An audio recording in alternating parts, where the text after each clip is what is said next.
Good morning. My name is Wendy Smith, and I'm the Faculty Director for the Women's Leadership Initiative at University of Delaware. Welcome back to all of you who have joined us in our webinars before, and welcome to all of you that are joining us for the first time today. At the Women's Leadership Initiative, we believe that diverse voices and perspectives are needed to address some of the greatest challenges that we face in the world.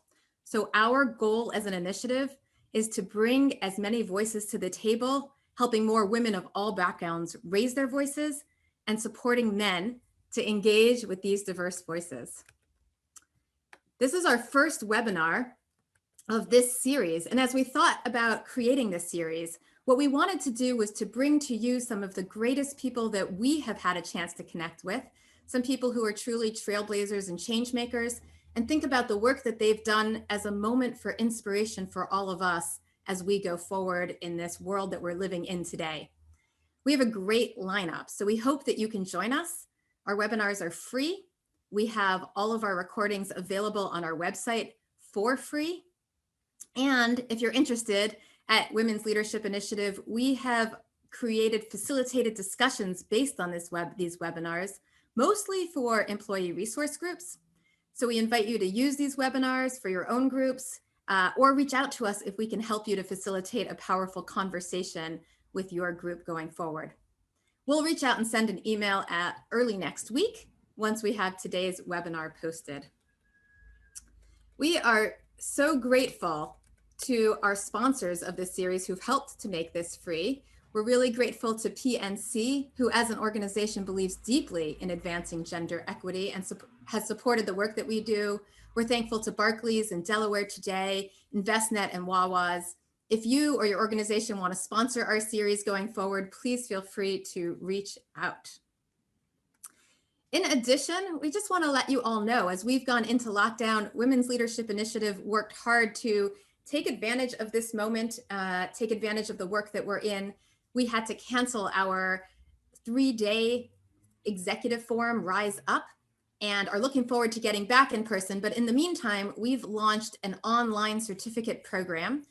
The program sold out for our February cohort as well as our April cohort, but we are about to open up registration for our next cohort in October. So if you're interested in continuing to engage with us to advance your career, if you're thinking about a job change or a new opportunity, feel free to reach out to us. We'd love to help you as you do. We know that many of you are familiar with Zoom, overly familiar with Zoom, too familiar with Zoom, but we just wanted to note that indeed today's Zoom is a webinar-based Zoom, which means that you can see and hear us. We cannot see or hear you. However, as with our webinars in the past, we welcome you to engage in a lively discussion in our chat. Feel free to add resources to extend the conversation. Feel free to add questions, and for our speaker today, we'll try and bring them into the conversation. We will be live tweeting this session, and we invite you to do so as well to extend and amplify these ideas. Feel free to tag us, the Women's Leadership Initiative. We're using the hashtag Trailblazing Women, and feel free in this conversation to also tag Shorefast, which I have the opportunity to introduce. And so indeed, I am beyond thrilled to launch our series and to start today's conversation with Zeta Cobb. Zeta is the founder and CEO of Shorefast and the innkeeper of the Fogo Island Inn. Following a successful career in high tech, Zeta returned to her home in Fogo Island, Newfoundland, one of Canada's oldest settlements, to found Shorefast, which works to help grow another leg of the economy, to help revitalize the island's declining economy and revitalize the economy and population. Shorefast uses business-minded means, including their 29-suite Fogo Island Inn, a wood shop on Fogo Island, the Fogo Island fishery, to value the local culture and to rebuild the local economy and ensure cultural resilience. For some of us, this is about entrepreneurship broadly. Some people specify into the world of social entrepreneurship. We think about this as really broad economic development. She's not only worked to rebuild Fogo Island, but to use this work as an example to reshape our economy broadly, globally, by rebuilding local communities and valuing their role in supporting human and societal advancement. In 2016, Zeta was awarded the Order of Canada in recognition of Shorefast work in collaboration with the community of Fogo Island to help secure a more resilient future for this rural place. And Zeta, it is a pleasure to welcome you. You and I have met several years ago on a research project that I was working on, and I am so thrilled to share you with this broader community. So welcome, Zeta. Wendy, good morning. Good morning. Lovely to be here in this strange way together. Indeed, strange and yet increasingly familiar, one might say. Yes, strange and familiar. Strange and familiar. Zeta, I want to start there. I have so many questions, know that I won't get through all of them, and I'm sure there will be so much activity in our chat. But I want to start by inviting you to give us some background so we understand the work that you do, both about why your return to Fogo Island was so important, what's so valuable about Fogo Island, why create Shorefast, so that we understand really the work that you do.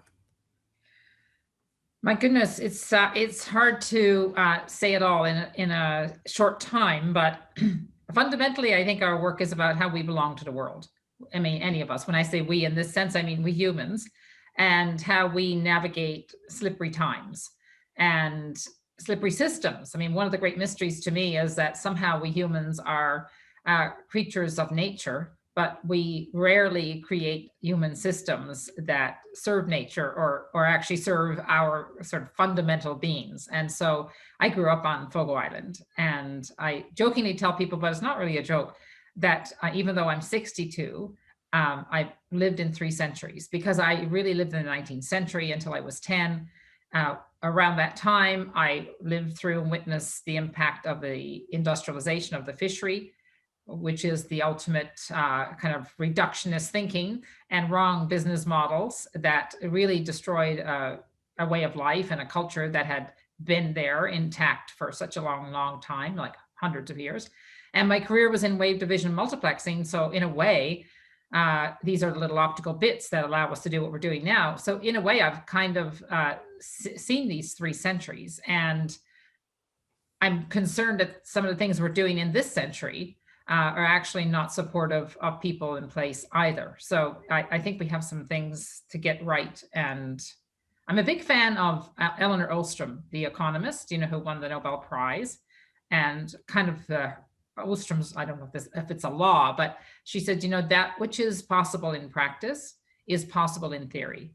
And so I was tired of feeling frustrated by things being crushed. And I thought, no, I need to go home and figure out how we can create some systems that will help us stop breaking things, because we can't fix them fast enough. Yeah. Zeta, I certainly know the story of what happened on Fogo Island, but can you sort of tell it in a little more detail so that everyone on this call understands why it was so important to go back to Fogo Island? Fogo Island is important. It's important, obviously, to Fogo Islanders. It's important to me. It's important because it's specific. And I think we need to be really careful with characterizing things as special, because we're all special. We're all special. All places are special. What's important is to focus on what's specific about a place, because that is the kind of clue to tell us what's there that's important for all of humanity. And culture is a human response to a place. And the human response to an island off the northeast coast of Newfoundland, and thank you, by the way, for that amazing music at the beginning, Stan Rogers and Come From Away. Gander, of course, is quite close to Fogo Island. Anyway, Fogo Island's specificity is the learnings and the knowledge, which you might call culture, of 350 years of people living on this gorgeous rock and building little tiny wooden boats and going out on the North Atlantic and fishing for cod. And, there's very little about us that you can't figure out from understanding a codfish deeply. And what was happening, what I saw happen when I was 10, is the inshore fishery that we'd been a part of for so long collapsed. And then Fogo Islanders adapted. And this moment in our history, which is well captured in something called the focal process, and in fact activated by something called the focal process, where art came to our rescue in many ways, because it changed how we saw things. It changed our mindsets about what has value. And anyway, I think that Fogo Islanders adapted to the midshore fisheries so they could hang on.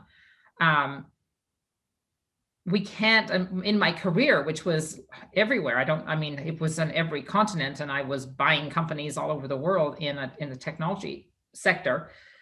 I was increasingly seeing, the bonds that people had with place were being stretched and broken.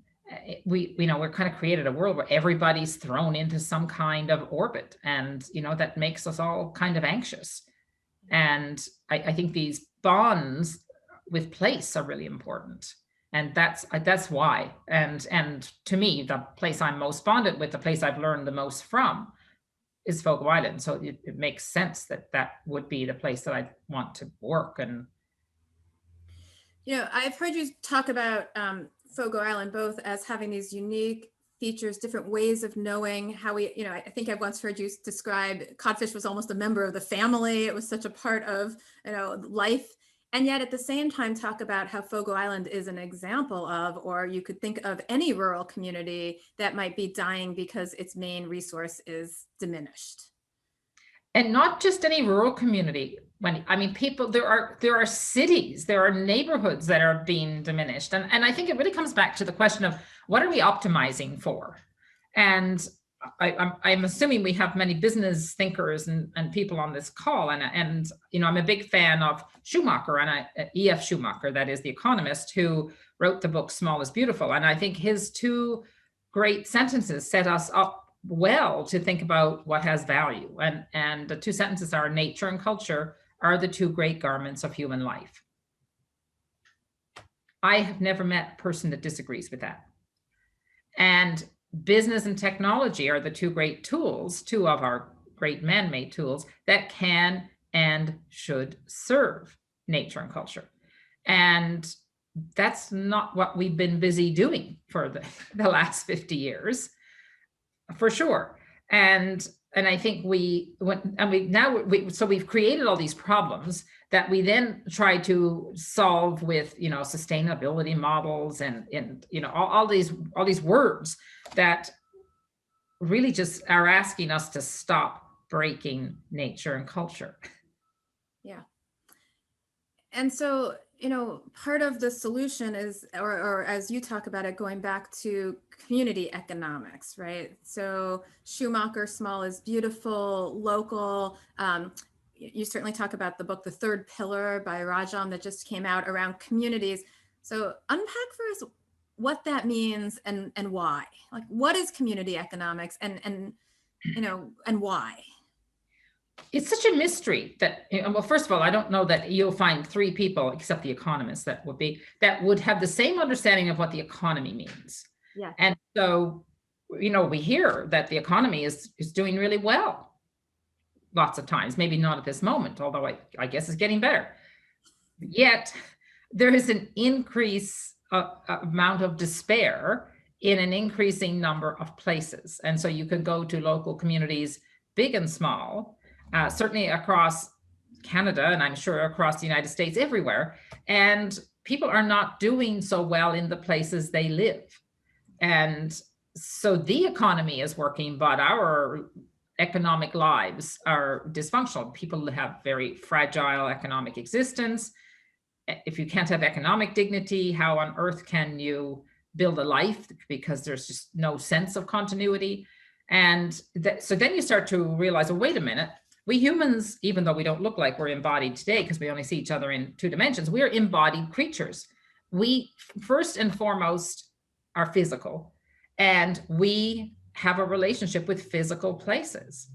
And these relationships with physical places where we live, that is a foundational kind of relationship that allows us to have a sense of continuity. I remember when I was 8, I lost a really important uncle. And not so long after he was gone, I said to my mom, like, I'm really upset because I can't really remember what he looks like. And this is before we actually didn't have electricity, so our cameras and stuff, but it's like, I was really quite panicked by this because I felt I was losing them. And she said, you needn't worry about that because the rocks remember him. And this was such a powerful moment because I realized, right, that place helps you remember, and it does actually, and place will hold you up and hold you together even when you feel like you're falling apart. And so if we break those fundamental relationships, because we all have to get up and move because of employment or loss of employment and loss of resources, in our case, fish, we chopped down all the trees, we caught all the fish, so now we got to move on to somewhere else. You just throw us into orbit all the time. We're not going to be ourselves. We're not going to be our best selves. We're going to be our anxious selves. And we know when you make us that anxious, we often vote for people we shouldn't vote for. And, let's not go down that path. But, it doesn't lead to good places and good outcomes. Yeah. And so I think it's how do we get the economy to be the sum of a whole bunch of intelligently networked, working in the local, for the local economies. So, and so to Rajan's book, he's his kind of, I don't know if it's a thesis, but his assertion is, our society rests on three pillars: government, markets or business, and communities. And we have hollowed out the community pillar most communities, many are reduced to bundles of loose ends that are barely coherent to even act in their own interest. And yet every dream we have for a better future or for making things better will die if it can't land and be deployed and implemented and uptaken in the local. And so he's basically saying we need to pay more attention to this community pillar and what it is and how do we make it stronger. And of course, when I think about how do you make something stronger, because what I saw as a destruction of culture on Fogo Island started with the destruction of our local economy. And then from there, it doesn't, that's a pretty slippery slope you throw people on. And when you thought about coming back to Fogo Island, part of the goal was to bring Fogo Island out of the 19th century, or, maybe it had moved into the 20th century, but really, and connect it to the broader economy, but at the same time, value what was unique and distinct about the culture of Fogo as, deep level of commitment to hospitality and to connection to each other. So help us understand both that relationship and how Shorefast and how you think about both connecting to the global and being deeply local. Yeah, that maybe is the most important part of all this, because when those enormous factory draggers showed up off the coast of Fogo Island, honestly, my father and his generation, they didn't see it coming. They didn't even know they existed. And to give you a sense of the kind of isolation, like my parents couldn't read and write. So it wasn't like we had no newspapers. Like, how would they know? We didn't have electricity. So it was like the whole world, some of the bad parts of the world showed up on our doorstep and overnight took away all agency. And so it really, and that's the funny thing about islands, right? Islands are perfect places to think about relationships. And I think the most fundamental relationship is the relationship you have with the ground you're standing on. And then the one after that is how that place fits into the bigger whole. Mm-hmm. And I think it really wasn't an option for them then to not know, but they had no way of knowing. But the relationship between and among the various parts and the whole is dynamic and will shift. And the people who are going to do best at holding on to some sense of continuity, some sense of coherence in their lives are the people who understand how to navigate that, how to zoom in, how to zoom out. And when you understand how to navigate, when you understand yourself and you understand something about the broader context, you also understand more deeply your own specificity. And, not every human makes meaning in the same way. Different things are important to different people. Again, shaped by geography, shaped by place, because that's where culture comes from. And that's the beauty. I mean, that's the beauty of the world. That's how knowledge comes, because all of us together know more than we just know ourselves on Fogo Island. And so I think when I came home, it was 15 years ago. My career had been in the enabling bits of the internet. And I was naive enough, we were all naive in the early days of the optical revolution to think we are creating some kind of agora, that's going to allow people in the world to be connected in an unmediated way. Well, it didn't happen that way. What actually happened, because it's a really difficult and tricky thing to regulate, is that the internet became taken over by these monopolistic platforms that actually suck value out instead of the agora that we dreamed of. And so nowadays, we have to be capable and ready and for the digital age. And I think too many of us are not. We were joking earlier about, me being a boomer, and I can't even change the background of my screen, but these are this is not acceptable. Look, we, just as my parents really needed to learn to read and write, and it was too late when they realized that, we all need to know how to navigate these platforms, because as my father was when he figured out, actually, this was the most brilliant thing. He was a brilliant man. When these draggers were coming and fishing day and night, he would say, why on earth are they at this day and night? Because surely they understand there's not going to be any fish left. The fish can't keep up. And then finally he figured out they must be turning the fish into money. Mm-hmm. And this, constant atomization and monetization and commoditization of things that have inherent value will carry on until each and every one of us says, wait a minute, what are we doing? Yeah. What are we doing? Yeah. Zeta, I want to invite you to actually tell us a little bit more about what Shorefast does. I mean, I actually do think Fogo Island is quite special. I've had the chance to, everything could be special, but it is quite magical. It took me forever to get up there, but once you get there, it's really it's both beautiful and unique. And so I want to invite you to just take a minute for those folks on the call that haven't been to Fogo Island, haven't been to Newfoundland. What is it that Shorefast is actually doing to rebuild the economy locally and then connect it in globally? So we started about 15 years ago, and the idea was we still have a fishery because of this Fogo process, because the fishery on Fogo Island is owned by a cooperative. And if I was going to print T-shirts and drop them in every community around the world in every possible language, I would put on the T-shirts one simple thing: it matters who owns what. Yeah. And so the cooperative, which is owned by the people who work in the fish processing plants that we have 3 of them, and the fishers own the co-op. So that is why we're still on Fogo Island, because if not for that, I'm pretty sure we wouldn't be still there at all.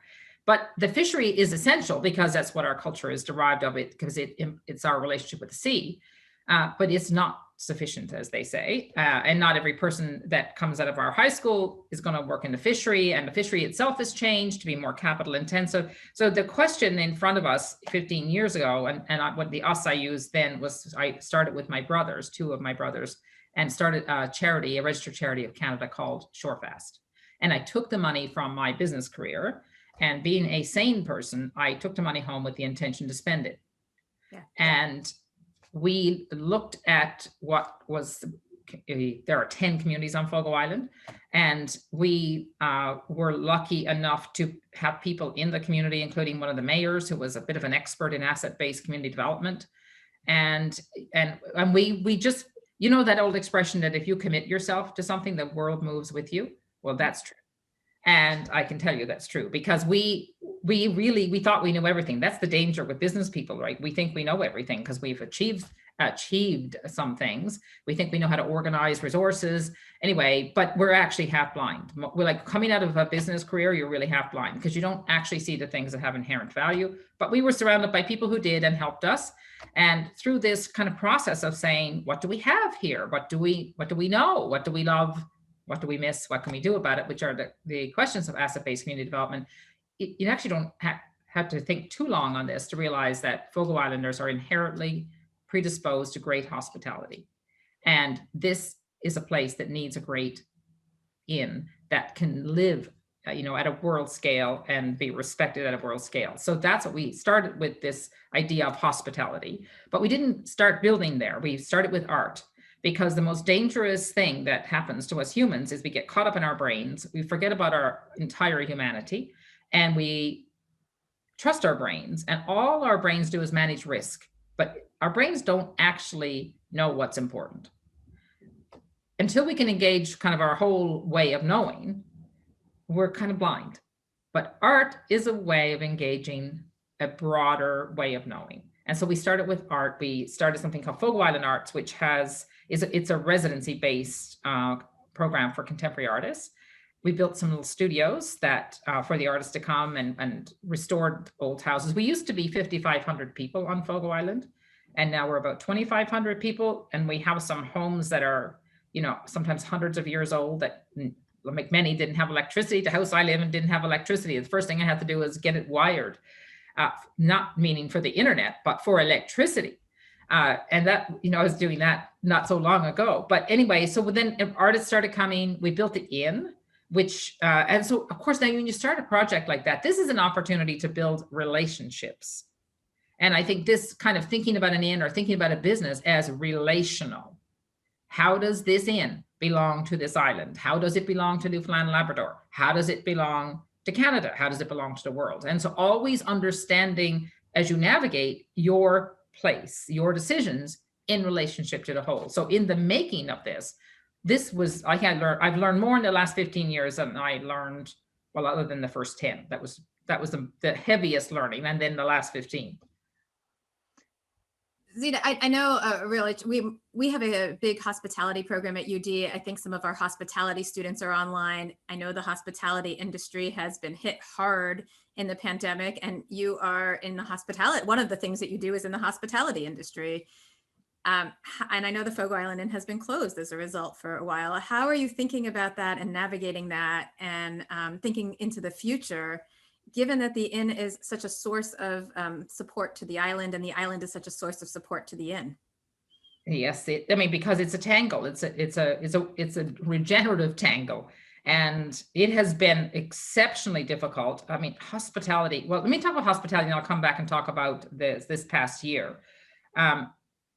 Hospitality is such a powerful way of deepening culture, because if I'm going to welcome you to my home or to our inn, I am going to think deeply about how to welcome you properly and how to give you an experience of this place, which is going to touch our sense of aesthetic and design and how we make things, how we greet you, how your bed is dressed, what furniture we make. So that's why the inn is such I think about it as like the electric eel in the pond, that excites all of our human ways of expressing care.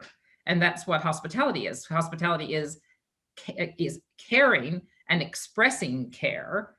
And to be hospitable, you have to be deeply aware of the relational, that it's about the awareness of the other person and their experience of their relationship with you. And so it's just like such a powerful, there's no end to it, really. It's about music. It's about story. It's about it's all of our human forms of expression. And then out of that came another business, well, two other businesses. One is the furniture business, the wood shop on Fogo Island, which really we never intended to start as a business, but we made all the furniture for the inn. And so that gave rise to a business. But, we were just following the threads. And that's what I think business is a living, we generally speaking, the problem we have to solve, and we may talk about sustainability sometime before we get through this conversation, Wendy. The problem we have to solve is life is a living thing. Yeah. And nature is a living thing. How do we create systems, human systems, business systems, and systems of regulation or whatever that support the living thing? But that means they have to be dynamically reconfigurable. And that's at the root of the problem, that it's the systems that have to be dynamically reconfigurable to support the living thing, not the living thing reconfigurable to suit the system. So everybody has to move away from Fogo Island because the system took all the fish.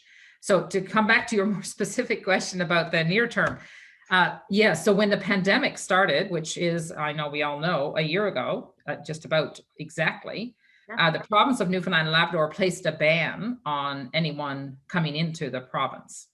And so that effectively shut the inn down completely. And at this moment, 90% of our people are on layoff.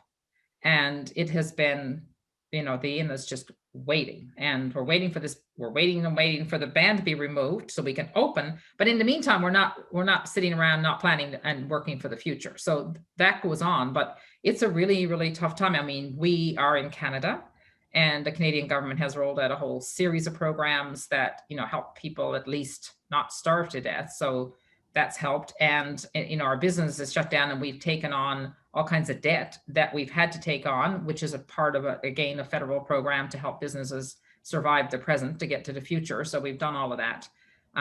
But yeah, our systems have been dynamically reconfigurable to get through this time. It is a very painful time, and we miss people. We miss each other. I'm not even on Fogo Island. I'm in Ottawa. Yeah. And, indeed, the hope is that the next phase will enable us to reopen, but in new ways, right? There's new ways to think about what it means to reestablish ourselves. Yeah, for sure. We have spent a lot of time thinking, what will we do? How will we do things differently? Because that's the whole thing. When the business is running and everybody's busy, it's like you're trying to improve when the knot is tied so tight you can't move. And so when it stops and the pause happens, you can go, oh, okay. So now actually we can make rearrangements. And I think more generally, coming outside of Fogo Island, one thing that's happened in this last year is people now understand what local means. Because we've all had to go to our locals. And I think that's it really important relearning of something. And as we think about the economy, back to that, how do we strengthen local economies? Well, it starts with, where does the money go? Where's the money coming from? Where's the money going? And I think increasingly, I see initiatives, especially here in Canada, that are all about trying to understand that. I was speaking to a man who runs a business improvement district in the city of Toronto, which is, I think, our biggest city in Canada. And he said, I've learned from Fogo Island that I'm going to treat my business improvement area in Toronto as an island. And that will help me map the flows in and out, to understand that who works in my area but lives somewhere else, or or the other way around, and what money comes in and what money goes out. And it is that's this islandness, or thinking about how you belong. This relational structure is important to understanding what's going on, and if you understand what's going on, you can figure out how to make it better. And I want to invite you to. So one of the ways that Shorefast thinks about this is through the economic nutrition label, a means of helping us understand where the money goes and where it comes from. I've heard you sort of talk about this. I mean, often we send our money off. There's like this big tilt over to the west of the United States, sort of California, Washington, of where our money just sends out of the community. I want to invite you to tell us about the economic nutrition label and how you think about that as a means of both not just rebuilding Fogo Island, but rethinking our economy. And I have a slide here that I can share that shows the economic nutrition label. Talk about it. So this, yes, I think just broadly, I think because there's been such a movement of money around the world, and I think one of the biggest challenges we face in a way is, and this is one of these paradoxes, Wendy, is we have too little money and we have too much money in the world. There's too much money, but it's not doing what it should be doing. And I think somehow as citizens, the economy has been taken away from us. The economy, when it's working well, should be social, right? And it should support nature, culture. And we just got tired of trying to explain to people that it matters where you spend your money. And, we have this inn, which is, on a world scale, a remarkable place, but it's not a quote unquote cheap place to stay. And so we wanted to help people understand why it's costs what it costs to stay at the inn. And so in my lifetime, this food labeling happened. And I know at the beginning of this, there was a great outcry, it's not possible, it can't be calculated, and all of this, all the industrial food companies got up in arms. But anyway, it got done. And now most of us, and I think it started in California, as many good things do, now most of us wouldn't eat something that you didn't know what was in it. And it's not that you have to go and read a manual to understand what's in tea. Well, look, I don't know why we use tea. There's nothing in tea. Well, a little bit of salt, but it's right there in front of you when you're going to make a cup of tea. So we thought, well, we're just going to use the same format because we humans already are used to looking at that. And so we make this label, which simply tells you where the money goes. And we tell you in the moment of purchase, like for everything we sell, you can go to any of our products or services and it'll tell you. So this is a stay at the inn. And this gets calculated at the end of each year. So for some reason, we're using 2019. Well, we certainly don't want to be using 2020 because that was a brutal year with the numbers where it just is like a bloodbath. But for 2018, we operate the inn as a social business. The structure is it's owned by the charity Shorefast. We target a 15% profit or surplus. We don't always get it. In 2018, we got 12%. 49% of what you spend to stay at the inn goes to the people who work there. Yeah. Where else should it go? Now, I can tell you from what I know about the hotel industry at large, that number is usually targeted to be 30%. Yeah. Which is why in our industry, generally in the hospitality industry, it's an industry that has a terrible reputation for underpaying people. And that's a multi-part problem. I think the other part of that is we undervalue food. We expect food to be cheap, and then we don't understand why we're getting things that are actually not like real food. And then we go on to say, look, this 12% goes into supplies, and then what goes to commission, and there's the 12% surplus. And then we can also tell you where it goes geographically. And you may not care, but if you do care, it's right there. So a stay at the end, 65% of it stays on Fogo Island. So now we're talking about GDI, not GDP. Yeah. So GDP, who knows where the money goes? I mean, that's how we can strip mine communities and suck all the money out. And again, the hospitality industry has been one of these. I mean, in the bad old days, properties were built around the world in beautiful places that left, mere pennies in the local places and sucked all the money out. That's an instrumentalization of place to further an end that has nothing to do with strengthening that community economy. I think that can't happen that way. I mean, not that it isn't happening, but we've all cottoned on to the fact that that's not a good way to do things. So this kind of understanding geographically where the money goes, and what we want to add onto this label to add a sense of our carbon impact. That's the kind of work we're starting to do now. So it's the beginning, but the point of it is transparency in the moment of purchase, because we want to give a sense of agency back to each person that's making a decision, because I think it would change our decisions. I mean, if you're confronted with 2 t-shirts and you don't really know where the money goes, and there's a tendency, and I understand it, you just get kind of tired and it's all kind of hopeless. It's all kind of a big messy tangle. You don't understand anyway. What's the difference? I'll just get the cheapest one, or I'll get the one that pleases me most. But this allows us to make decisions that support the things we value. Yeah. Yeah, it gives the consumer the option of, I need a couple of nails and some screws to fix a project in my house. Do I just quickly go on Amazon? And then where does that money go when I buy them on Amazon, versus do I take the time to go to my local hardware store and say hello to the guy there and spend that time? It gives me the chance to make that decision. Yeah, the answer is never go on Amazon. That's the answer, Wendy. My kids hear that from me as well. Zeta, I want to invite in, we have 2 students of ours who are in the entrepreneurship program. I want to invite them into this conversation as well and engage. And so I want to introduce both Sierra and April. And Sierra and April, invite you both to open up your videos at this time. Sierra Ryan Wallick is a social entrepreneur. She's a junior at UD, and she started a nonprofit at age 10, raised almost $100,000 for charity. And she recently launched the company Upcycle Designs that upcycles textiles and plastic bags into products like clothing patches and stickers. And April Singleton is a senior. She's also an entrepreneurship major at UD.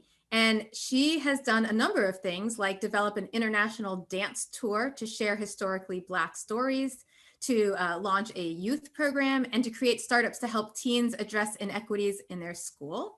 And after this year, April is moving on to be the program director for the Delaware Youth Leadership Network. April and Sierra, I want to invite you on. I know you have some questions for Zeta as well. Yeah, absolutely. So I'll jump in here. So I'm really, really passionate about sustainability, obviously, from the startup I'm working on. And so sustainability seems to be a topic that really follows you in your life. And so starting kind of with the sustainability of self as a young girl, when your father told you to learn business, to be able to control your destiny, and then the sustainability of culture as well and community on Fogo Island. So could you talk a little bit about what sustainability means to you and what your ideas are for building a more sustainable future? Sierra, this sustainability word, I always struggle even to say it, because as I said earlier, it all so tidy, it's like, oh yeah, it's done. And I think that there's been a big focus, and as there should be, around environmental sustainability, and that's what I understand your work is about at the moment, which is of course super important. I don't think we will ever have environmental sustainability until we can figure out social sustainability and cultural sustainability, because I think what we create, if we don't focus, we can't look away from any of these challenges, because if we do and we over focus, which I think has happened in the environmental movement, we've over focused, and so we alienate people who I mean, they're just trying to figure out how to feed their kids. Like, never mind a plastic bag. I got the plastic bag because it's the cheapest thing I can get. And I think, those of us that, and that's all fine, that people who can afford financially to buy the more sustainable products should do so.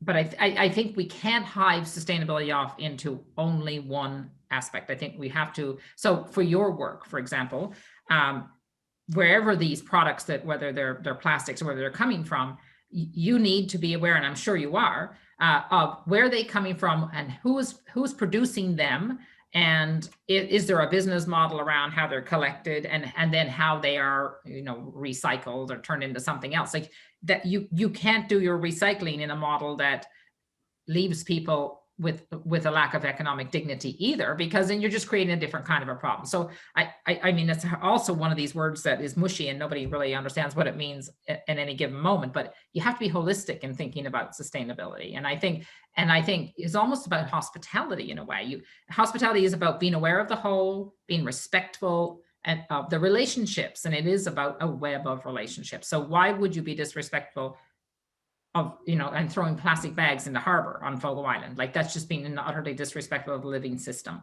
And so I think it's all kind of the same. You start in a different place than I start. You start over there and I started over here. And I mean, we start in different geographic places, but you start with ecology, I start with social sustainability. And social sustainability to me starts with economic sustainability of a community. But I think it is all the same. It's about being always aware, zooming in, zooming out. What am I doing? What are the impacts of what I'm doing? Not just on this narrow thing that I'm optimizing for, but on the holistic system that I operate within. Sarah, we have a moment. Did you want to follow up with that before we turn to April? I mean, a kind of a follow-up question I had was going back to that economic nutrition label, because I'm just fascinated with that, because that really does tie into transparency and sustainability within that. Like, how do you kind of envision that? I know you have some plans to kind of expand that. How do you kind of see that tying into sustainability and maybe changing the world for people to really learn, sustainability of community?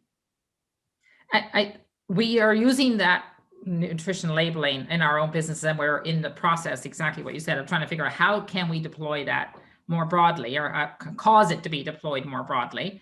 And it's going to require us to partner with organizations that have a bigger reach than we have.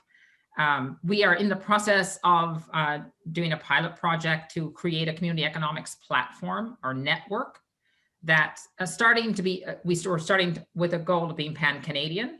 And once we get our sea legs under us, then I think it's like bringing this whole other lens of community economies to all decision makings, and having organizations and people, not just from inside communities, but people who well, everybody's inside a community. You will have to live somewhere. You're a physical creature. But people from government sector and people from, big business sector, they want to learn too. How can we serve communities better? Because a lot of what goes on in the world is, let's just take government policy. Government policy tends to be made in a silo. And then when that silo, let's talk homelessness, it comes down and a lot of really good, smart people all trying to do the right and good things. It comes down to silo. And then when it meets the horizontal and has to get deployed, that impedance matching doesn't work. And it doesn't get uptaken for so many reasons, that it's awareness, it's agency, competency, preparedness, I don't know. And so if we can strengthen all of the local nodes so that we will be better partners for what's coming down from the government offices and programs, and that these programs are a little bit more dynamically reconfigurable so they can be adapted to the fact that not every local is the same. And so I want to, that's the other thing, go back to what I said earlier about with that label. We want to add some way of capturing carbon and carbon on this. So that is very much a work in progress. But the point of this is that we need more tools like this, and we can do this. And you shouldn't have to go read a 50-page report to find out what's happening with that dollar you just spent. Yep, I love that. Thank you. Yeah. April, I want to turn this over to you to invite you in as well. Yes, thank you for inviting me. I've been taking so many notes and I'm like, so much knowledge. But as a student of social entrepreneurship and leadership, I love to learn about community organizing and how to empower groups to collaborate for the social good. And over my college years, I've been lucky to have these leadership roles to practice that community organizing. But as I reflect, I notice that my biggest hardships personally came from the pressures of holding these positions and the fear that I would ultimately let my team down, or even more deeply, the fear of being unworthy of even having that position. So for us and for those still practicing leadership, could you share some of the challenges you personally have faced and also some ways to manage them when difficult situations arise? This is the hardest part, April, of all, I think of all the work that we do, this is exactly the hardest part, because who made you the boss of me? Like that's even to go to a meeting, it's like, well, who are you to even call the meeting? And when I started this work at home 15 years ago, so I grew up there, but my career was not in the community world. My career was in a corporate world where you knew who the boss was. I think when I was in my business career, I rarely ever paused to ask the question you just asked, like, what right do I have to be saying this is what we're doing? Because the corporate world is exactly designed for that. It's hierarchical, and you're the boss of me, and you're setting the priority, and I'm following. This is all good. Now you come to this whole notion of a community, which is a mush of people and associations and organizations. And how do you know what a community thinks? Well, first of all, there isn't community think. It's a spectrum shifting under you all the time. And so you need to be incredibly courageous to even start, or you need to be incredibly arrogant. And I would recommend to the courageous part, because, and I'm sure I've had more than one moment of being incredibly arrogant to show up with, I think I have all the answers here, especially in the early days. Because like I came out of the business world, it's like, okay, this is going to be easy. We're going to do this and this and this and this. Isn't it wonderful? And of course, people then maybe I don't think it's so wonderful. But on the other hand, that can't be an excuse for doing nothing. Like, it's not like someone's going to anoint you from on high. And so I think it's about, you have to start. And there are John McKnight, who is one of these thinkers in how to do this properly, is about, how do you hold a posture of openness? Because, you have community meetings. Okay, first there's actually power in who asks for the meeting. So, but that's okay. We have to get started. We can't be spineless and shapeless. We'll never move at all. And so it's not about listening, because it's about trying to understand. the other and what the other person's perspective is. And, we think we're aiming for, facts and truths, but we're confronted with opinions and perspectives. And that's really hard to reconcile, and distortions. But nonetheless, I think I think about it as this: you have an idea of what might make things better. You share that idea as clearly as you can, and sort of hold it as, like, you send a flag up that says, I'm thinking about this, leave it there. And then somehow try and provoke responses. And the responses, at least on Fogo One, I found I wasn't actually getting a whole lot of responses in meetings, because meetings are themselves a kind of a space that not everybody feels comfortable in, and is, but you'll hear it at the grocery store, and you've got to find your own other ways of sampling people's opinions that just are about, and try and take the idea this is not my idea, this is an idea for what we could do. And because then it's not, oh geez, I don't want to say anything bad because that's going to upset April. So the more you can put the idea there as an idea, and then start to allow people more space to shape it with you. I'm not saying this, you should do this because I learned how to do it. I know I learned how not to do it. But if I had it back to do again, I think I would have left more space for, not as opposed to, here's the recipe where I'm about to put the cake in the oven. I hope you like it. April, I'm going to come back to you to follow up, but Zeta, I wanted to follow up with that in part because one of the things that I've heard, the word that I think is really powerful in what you've just said, or a word, is the word of courage. And I've heard you talk about courage in part thinking about the kinds of decisions you make about your business. So it takes courage to put 49% back into labor rather than 30%. It takes courage to make a decision where you're going to invest in something that might be more costly because it's more effective or more beneficial for environmental impacts or for the people or for the community. Can you say more about that? Because I think there's something really important in how we think about making these kinds of changes that are really are about courage. Yeah, I just don't think you can play it safe. If you're trying to play it safe, you're sub-optimizing, and you're going to get a suboptimal answer. And I actually think about it as we're trying to invent a new way of being, right? We're trying to invent a new way of living together or functioning together. And we're not going to figure that out without doing it. So just think about artists. And April, you work in the arts, I think sounds like in your work.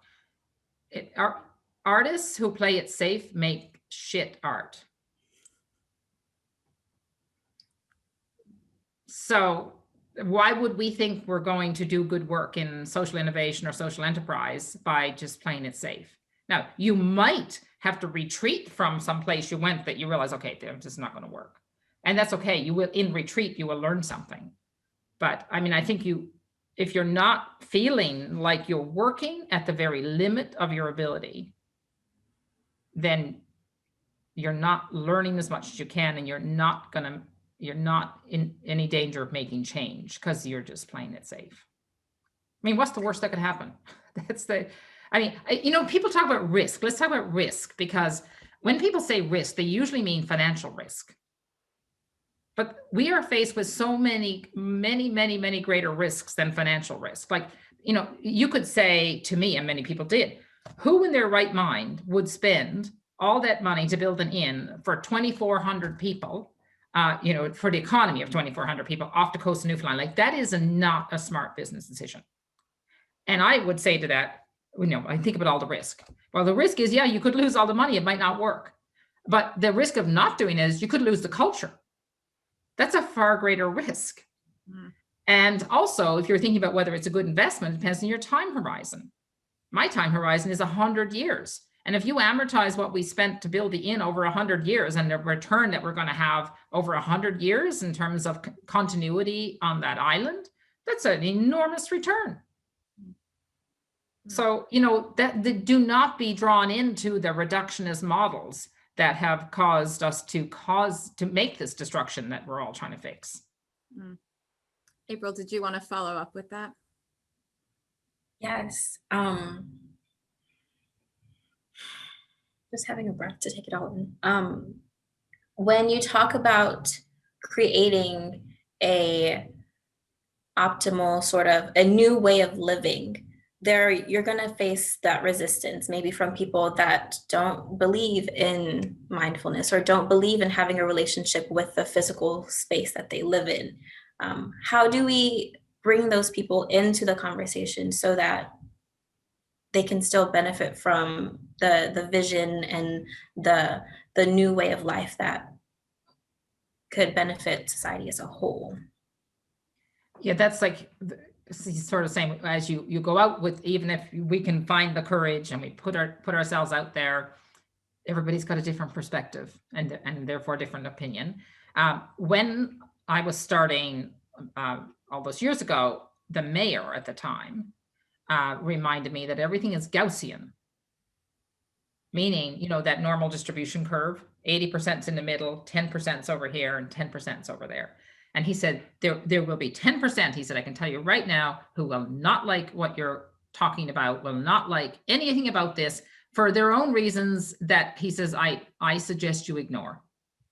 Like, don't close the door to those people, but don't waste any energy on them. But figure out the 10% that are already on the same wavelength that you're on, because they will fuel your energy and you will fuel theirs. And then the other 80% of the people, they're too busy to be even worried about it. They haven't thought about it deeply. What does it have to do with me? What does it have to do with the price of fish? Is this really going to happen? Is she really going to hang around and do this? Whatever they're thinking, they need more time. And with time, and I've seen this happen in our work, the 10% that were on the same channel in the beginning are with us and are still the people that are key members of our team today. And with time and with, you can only achieve so much by talking. Like, that's why I think, Eleanor Ostrom is so great. You have to move and move in small enough ways that people can find their way into it. And actually, what was I listening to the other day? Someone said, if you in sort of community engagement and trying to help people understand what you're doing and to help them understand that, one man said to me, I'm sure you didn't come home to make things worse, but yet, I'm not sure how you're going to make things better either. But one of the things that I heard the other day that I wish I had heard 15 years ago was this: find something that is important already to the people that you're trying to engage with, and do that thing, even if it's like the smallest little thing, because that's a signal that you actually understand. As opposed to, I think what I did, which was I heard it, I think I understood it, but I didn't do it because I didn't think it was as important as the thing that I wanted to do. So that's the arrogance.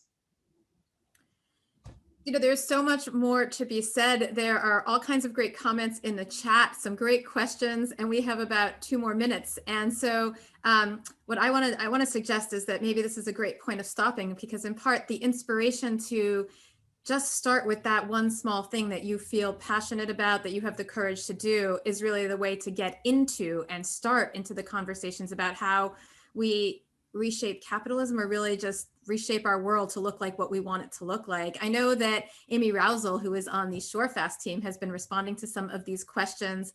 I know that we will send out an email to all of the participants on this chat with some additional resources. There's tons of videos of you online with additional reflections about how you think about these issues. So I want to pause there, Zeta, ask if there's any sort of final thoughts you have before I wrap us up. Just that, everything, Wendy, this is something you and I have talked about before. Everything is bound up with its opposite. It's a spectrum. We're born, we die, we all want to be free, we all want to belong. So you're always navigating. And I think to be a good navigator, and that's how I think about entrepreneurship, is always be alert to what's happening around and be willing to adjust. Make up your values. Ended that way. As you know, thinking about everything bound up in its opposite is something that I spend a lot of time thinking about what it means to engage the parts in the whole and be holistic and both and. So thank you for ending that way. And thank you so much for all of these reflections and insights that I think really invite all of us to think about how we engage in the world, how we think about risk and what the alternative is, and how we are courageous. So thank you so much. Before we end, I want to just let everyone know that 2 weeks from now, you can continue these powerful conversations with us. We have Elizabeth Lesser, who's the founder of the Omega Institute and the author of the recent book, Cassandra Speaks, When Women Are Storytellers, the Human Story Changes. I'll just give a bit of a spoiler alert that she has a very powerful way of thinking about what it is of the myths and stories that we have been telling each other, how they are tied to stories of war and what it means to think about or rethink stories of collaboration and perhaps to this conversation, courage and holism. So we hope you can join us for that. And please do continue to connect with us in the women's leadership community. We are thrilled to have you connect with us. We will follow up with an email today with additional resources, and then we'll send an email early next week when this video, this webinar is available as a recording. So thank you all for joining us. And Zeta, once again, thank you so much for being here with us today.